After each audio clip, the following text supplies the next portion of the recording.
Yeah, I just want to start off by saying I've heard this CD that talks about this couple and this husband takes his wife for a walk on the beach and he says to her, every time I have to speak to this leader, my mouth gets dry.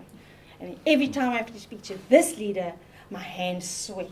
So she turned and she said, well, why don't you lick your palms? So if I start licking my palms, you understand why. Okay. So let's look at where change happens. Okay, where is it found? In our physical being, from the time when we are born to the time we die, our bodies change, our physical beings change, things happen. We look at our emotional changes, the way we feel. We're up one day, we're down tomorrow, we feel sad, we're angry, we have expression. It shows change in our behavior. Change in the way we think, the never-ending wheel. We are constantly thinking about something today, something different tomorrow. We have an idea and suddenly it changes to something else. Actions, what do we do and how do we do things? We did things like this 20 years ago, but maybe today we do it something different. Yesterday we did it like this, tomorrow we do it like that. So change ongoing. Seasonal, weather affects crops, flowers, things change all the time, different fruits, different farmers, different growths. Governments, our countries, our laws, change is always happening somewhere. When the government changes the laws, it affects everything else that changes around us. Economical, our rate of exchange, it affects the fuel, electricity, food stuff. It changes all the time. Nothing is just as it is from one day to the next. We just don't know what comes ahead. Then we look at our community. When people move in and out, the houses change, people renovate, things take place, our tenants, and the atmosphere, the new friends that we make, the people around us, our children. Okay. Finances, our earning changes our expenses, our income. Whether we earn today, we may not earn next month. So we're looking at all those changes. And as you can see, it affects everything around us. And the thing is to respect that people will adapt to these changes differently to what you will and what I will. We all embrace the change differently. And it's to understand that the process you're going through is not the same as what I'm going through or the person next to you is going through. And to know that all of these have an impact on each other. If economy changes, it changes the rate of exchange, it changes the fuel, imports, exports, our products, it changes something is going to happen. It may change your income. You get another job. It changes your status. It changes where you may live. It may change that you have to move. The never-ending cycle of change. Health. Now, that's a big thing for a lot of people. We can have expected health, unexpected health. Things happen. It changes a lot of things in our own being. We plan to do things and suddenly we can't do it because we have health issues. Careers, jobs, as I said, you change your job today, you're somewhere tomorrow. Your talents, your skills, you learn new things. Relationships, friends, spouses. One day we're married, maybe tomorrow we're not. Suddenly our husband leaves. We don't have children, then we do have children. The dynamics change, the atmosphere changes. It brings about change in every part of us. And as I said, it will all affect one or the other. Family dynamics. When you get a stepwife, a new mother, when you're single, when you're somebody, it's just brings a whole change in the atmosphere, in the relationship, in the dynamics, in children, in the spouses, in everything that we do. Our circle of friends, it changes everything, the impact that it has. So how do we embrace change? Well, let's look at that. We have options, okay? Let's look at the reality of what is this. What is the reality of what's happening with my current situation? Where am I at? Where am I going? What do I want to achieve? What am I dealing with currently? And what can I do with what I've got in my hand? If you can't do something big if you don't have the means or you don't have the skill, you have to go and learn it. You have to grasp something. So what can I do with what I've got? What am I able to control about the change? Okay, where is the change taking place? Where in that whole list of stuff, where is it taking place? What can I control about it? What can I not control about it? Where is the biggest change that's going to happen when all the other change around me takes place? What is going on in my thinking? What is going on in my behavior? What is going on in my responses? And what can I control about that when I can't control the economy? I can't control what happens to my friends and families, their relationship. It's going to change with me, but what can I control and what do I not control? And then to really understand that when I know that I don't have control about something, what can I do about it when I can't control it? Because there's something that only I can control. And the big thing about all these changes is the one thing is the control I have is the control in my attitude towards change. It's how do I embrace the change that's happening around me without knowing that I don't have to keep changing to the change, because how do I embrace who I am through change? Because, we sometimes have many options before us of, yes, I can, no, I can't. Maybe. What does maybe say to us? Where does it leave us? It leaves us in a place of feeling unsettled. Maybe I will, maybe I won't. Yes, I will, yes, I won't. But when we make choices and we make decisions, it's what am I choosing to do? And how do I know that when I've made a choice, because that's what we all have. We all have choices about something. But the biggest question is, how do I know that the choice I've made is the right one?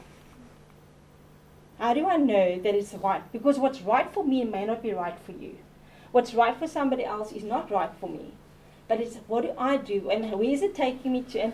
And what Liz spoke about where you want to go with that ship. Yes, looking at the realities of what is and the vision of what you want, it's completely two different things. When you are in it, it's very different to seeing it for what you want it to look like. It's very difficult. It's easy to say, oh, I've got this great vision. Oh, I've got this wonderful idea. I can see it. But the moment you step into it is all that underlying stuff that's suddenly hitting you. Am I good enough? Can I do this? What if? What if it doesn't work? Who's going to come alongside me? What about all the disappointments that happens along the way? What about all the blockages, the fears, the unknowns, the what ifs, the what if nots? It's all those things that challenge us every day on making decisions to embrace this change of me. And how do I accept that? The one thing we do have, and we always have, is a choice. Always, in anything and in everything, we have a choice. Like I said, the options are great, but really we only have two choices. And the choice is, yes, in choosing life towards the change, or no, and working towards death. And I'm not talking about a physical death only. I'm talking about a mental, emotional, psychological death. Our attitude and the way we do things will tell us exactly what's going on in your thinking. Your demeanor, your behavior, the way you respond to something, it will say a whole lot more to that. And again, is knowing what I control and how will I adapt to the changes around me. And to understand that I have a choice here. That there's certain things I can't change, but I still have a choice. And like I said, the real control lies in my attitude towards change. It's how do I embrace that change without losing who I am in the change. Because, when you embrace something, you hold on to it. It's something you want. So when you have a vision and you say, I want to build this company, and suddenly the economy changes and everything changes, you're thinking, my vision's gone out the window, has it? Has your vision gone out the window because the economy has changed? So how desperate are you to hold on and embrace that vision or passion or something that you are about, even when change comes around you and you're going through that dip and you're at the bottom of the iceberg at the moment. You don't know who you are. You've lost everything about your self-worth, and you think, I've got no money, I've got nothing. But what do I have? What do I have that's inside you that says, you can, and I will adapt, and I will drive it, and I will find it, because this is who I am, despite what's happening around me. Mm-hmm.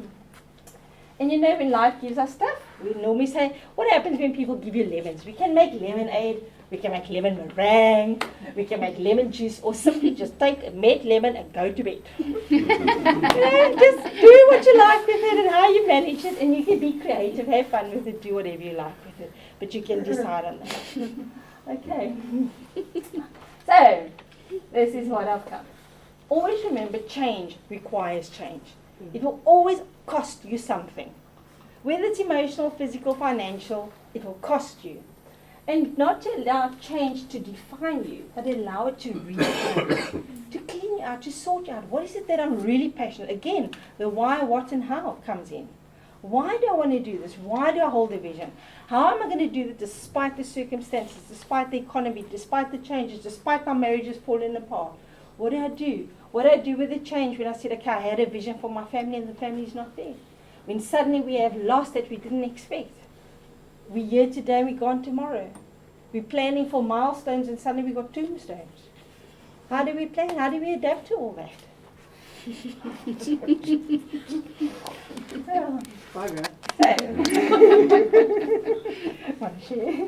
So the thing is, what will you do differently to embrace the change in your life moving forward?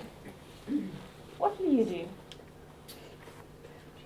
That's totally up to you. I can't do that. It's totally up to you. And again, when I pointed to you, I'm looking at myself because I've had to go through my own changes all the time.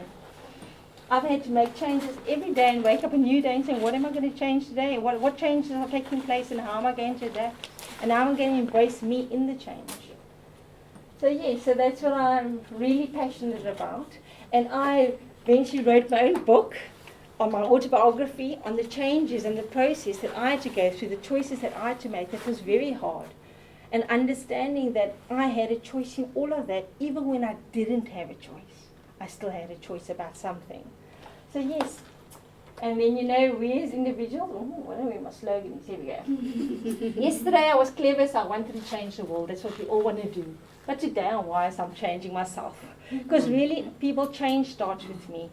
It starts with you. It starts from inside out. Like we said, the codependence, you want to change the world, want to fix everybody else, but we're so broken and torn inside, we're lost. But it's to find me and find out who I am and what drives me and the why. Why do I want to do what I do? And what am I going to do with it? And how am I going to go about doing it? So yes. If you have any questions, you may ask me afterwards. If you're interested in finding out more about my book, please come and talk to me afterwards. And yes, and thank you very much. Thanks for your time. And